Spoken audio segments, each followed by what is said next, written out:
Biden, ¿no?, con este tema de la invasión rusa en Ucrania, en donde necesita, bueno, pues la mayor autoridad moral que se pueda tener para seguir mandando apoyo militar a los ucranianos y, bueno, lanzar todas estas amenazas contra los rusos.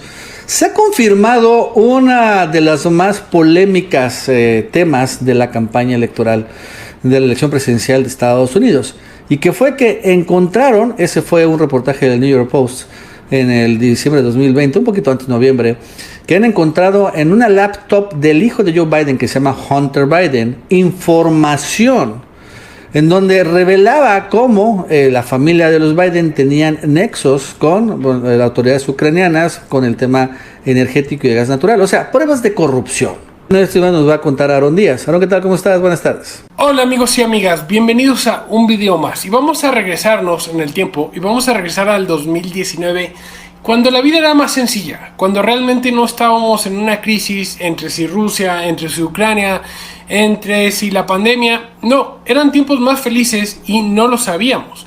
Y es que en esos tiempos teníamos un conflicto donde hablábamos de política sobre el impeachment que le querían llevar a Donald Trump. Viéndolo desde ese punto, vemos que eso realmente era algo insignificante, pero ahorita está volviendo a tener un poco más de relevancia, ya que estamos viendo cómo se manipuló la información y cómo se logró manipular a la gente para que se creyera que todo esto era una fake news por parte del expresidente de los Estados Unidos, y que ahorita está saliendo de nuevo a la luz gracias a todo el tema relevante en Ucrania por el conflicto que existe con Rusia. Y es que en aquel entonces, en el 2019, Donald Trump estaba siendo acusado de un delito llamado quid pro quo. ¿Qué significa este delito? Significa que es un tipo de corrupción donde el presidente le decía a la otra parte que le daría algo a cambio de algo más.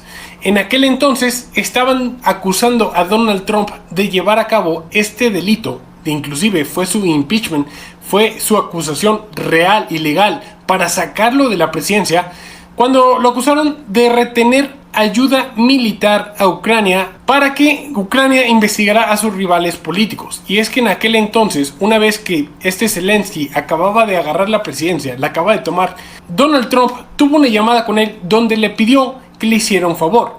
Le pedía que se pusiera a investigar al hijo de Joe Biden, que investigara la corrupción que ya se escuchaba en las esferas políticas que había existido en Ucrania por parte de los demócratas. Y los demócratas rápido salieron en aquel entonces a decir que esto era noticia falsa, que Hunter Biden no tenía alguna clase de corrupción, ni siquiera había hecho nada en Ucrania. Y luego salió la historia que hizo que todo realmente temblara.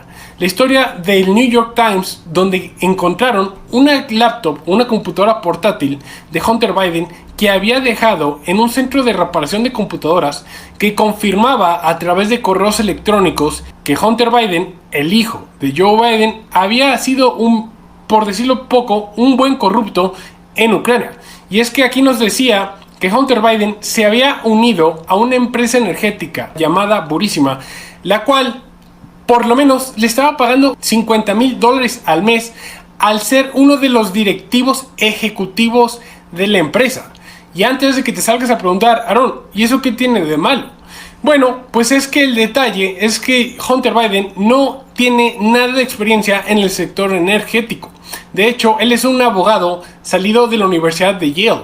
No tiene nada que ver con el tema de ingeniería ni de electricidad. Entonces, buscándole y rascándole a los correos electrónicos, se dieron cuenta que Hunter Biden estaba haciendo un enlace, estaba trabajando como enlace para tener contacto con su padre Joe Biden, el cual en algunos correos electrónicos se acusaba o se decía en los mismos correos que Joe Biden estaba cobrando al menos el 10% de ganancias de estas empresas energéticas, o sea, era el costo por mantenerlas ahí.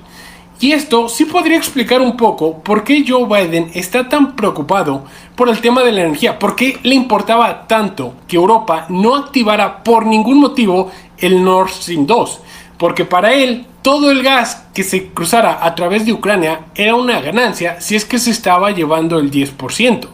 Entonces sí tiene sentido y podría ser una explicación bastante lógica. El detalle es que en aquel entonces se estaba diciendo que esta noticia era falsa. Inclusive los medios de comunicación la tacharon como falsa, como una clase de desinformación o ayuda de parte del país